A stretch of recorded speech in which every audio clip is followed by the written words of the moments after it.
right, so the next thing I wanted to show you is I wanted to show you the library, because there's a lot of changes with the library, and then a lot of technology. So for a while, we only had 2 little computer labs, and then they renovated and made 5 computer labs.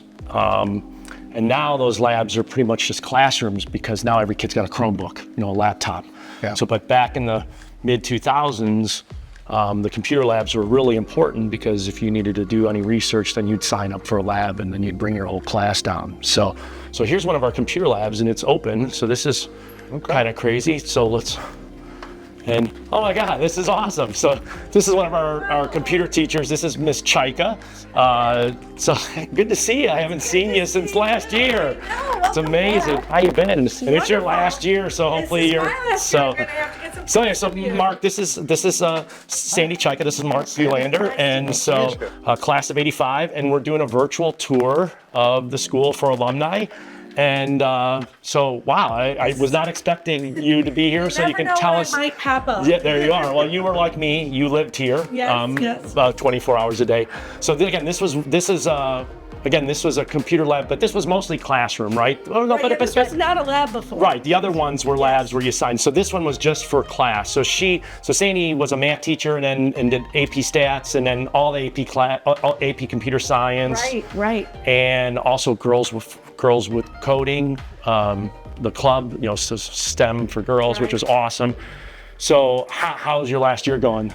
It's a little surreal to think that this is it. Yeah. I mean, my goodness. I've been at RB, it's my 23rd year, and I've been teaching for 34 years. Yeah, same. So it's going to be a big change. Yeah.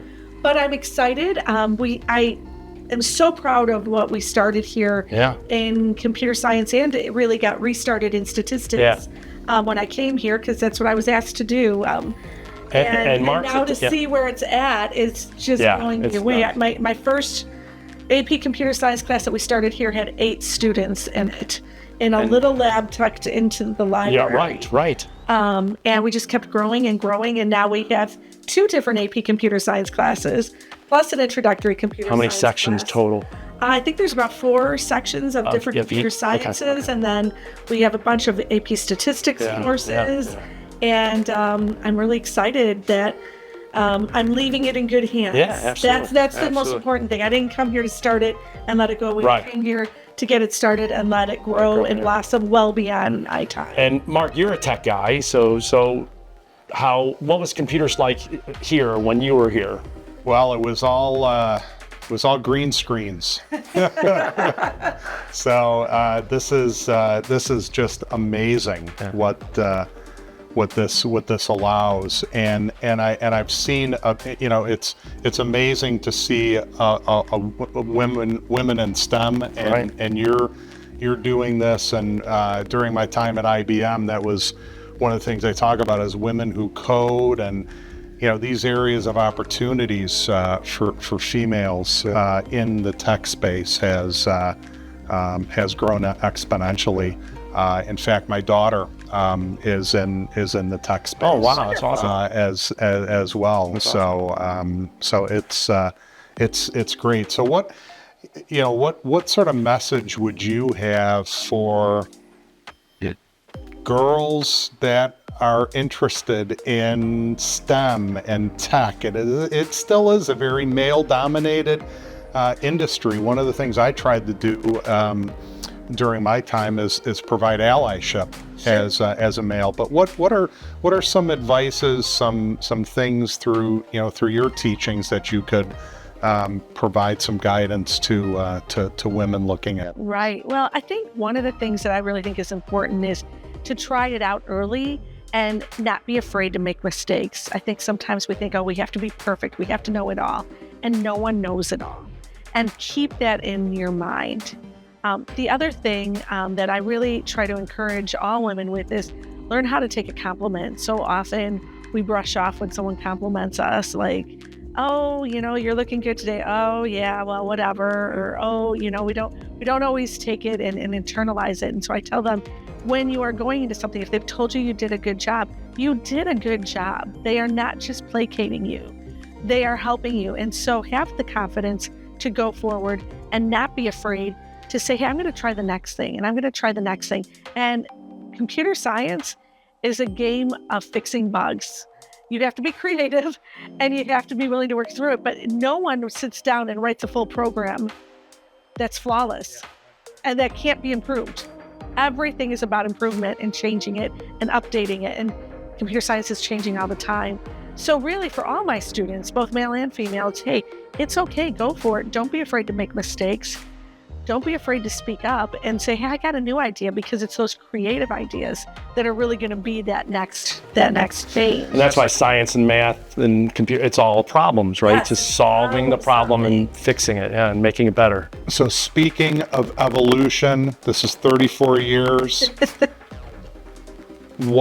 So using what you just said, what are you bringing this year that's different to the classroom that might, provide some different perspective? Sure. So one of the things that I think is really important to bring into all of the computer science classes is talking about AI. There's just no way we can avoid it. And so helping students to see some of the benefits of AI, how exciting it can be, but also some of the pitfalls and where we have to be careful, how to use it ethically, how to use it to help you learn, not in place of learning. So we've done a few things that we've talked about AI and ethics and research, but we're also going to be doing some programs where we encourage them to use AI on it and figure out how to use it and how to use it well, and then how to make the adjustments. Because just like our own programs, we have to keep updating it. AI doesn't always give us that perfect program. It gives us a really good start. I almost think of AI as like the calculator for all disciplines. When the calculator first came into math classes, it threw everyone, oh my gosh, no one's going to know any math. No one has to do anything, right? And you started to learn, well, okay, we still need to learn things, but now we can use this to make it as a tool. I think about my days in calculus in high school, and we didn't have graphing calculators, and how long it took. Right, none of us did, right? And so, it would take you so long to just come up with the graphs because you had to do everything by hand. Well, that part of the learning has changed, but now you're delving deeper into things and able to take it to another level. And I think if we learn and develop ways to use AI ethically and responsibly, we can help our students learn how to use it as a tool to enhance their learning and make them grow in a different way, not necessarily replace learning. But like anything, if you don't understand anything about math, just using a calculator isn't really going to be useful. So if you don't understand anything about computer science, AI is not going to make you this amazing computer engineer or software engineer.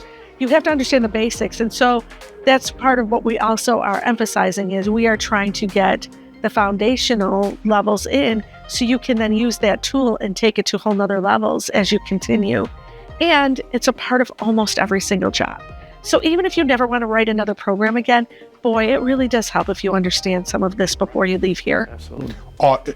Everything that you say, I think of the word augment. Yes. Right. And I think when you think about the application of AI, there are people that use it to replace or to hit the easy button.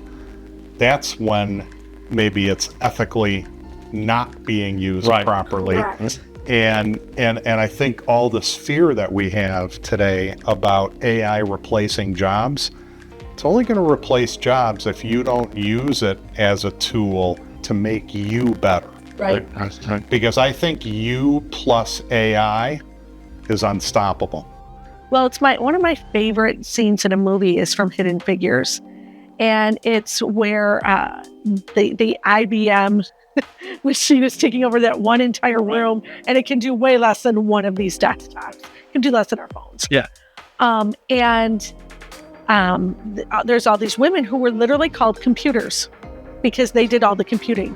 Their job title was computers for NASA. And one of the women decides she's going to actually learn how to program this thing. And then the other women are like, oh, we don't need to do that. She said, well, you can learn how to do this or you're going to be out of a job. Right. Yeah. And I'm like, wow, that is it.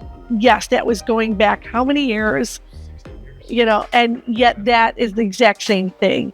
We can keep learning and evolving, or we can just say, okay, this is it, and then either not have a job or not have the job we really want. Okay. Well, it's so great to see you. I'm glad that you were here. It's and wonderful to see yeah, so you. we're doing this big virtual tour for alumni that can't make it, and so This is one of my favorite places in the school. Yeah. I love having Yeah. a tiered computer Yeah. lab and giving students the opportunity to learn so much here, and then giving them the opportunity to sometimes do extra programs in the summer, which is a great opportunity, and where it really helps when our community gets involved and does things with them, because we've had both males and females go off and do things in the summer. Yeah, And that's- RBF has and given RBF grants. has Yep. given some great grants. Yep, for that. yep, so- Even if they're not just doing it in the classroom here, hopefully that's sparking them to go beyond here. Yeah, sure. And RBF has been a wonderful Yeah. ally for us with Thank that. you. So good to see you. Good to see I you. hope the rest of the year is good for Thank you. you. And then we'll talk. It was an emotional no, last year. It was hard. I'm It was hard. excited, and I'm excited and sad to leave the people, Yeah. because the people are the heart and Yep, soul of that's I miss the kids, and I miss my department. I miss you and other people. So yeah, so It was so nice to meet you. Very Brian. nice All right. meeting you. All right. enjoy the rest of your day. We'll All see you right, later. have Don't fun. work Enjoy too your hard. last year. I will. But don't I will. work too Take hard. care. Thank you.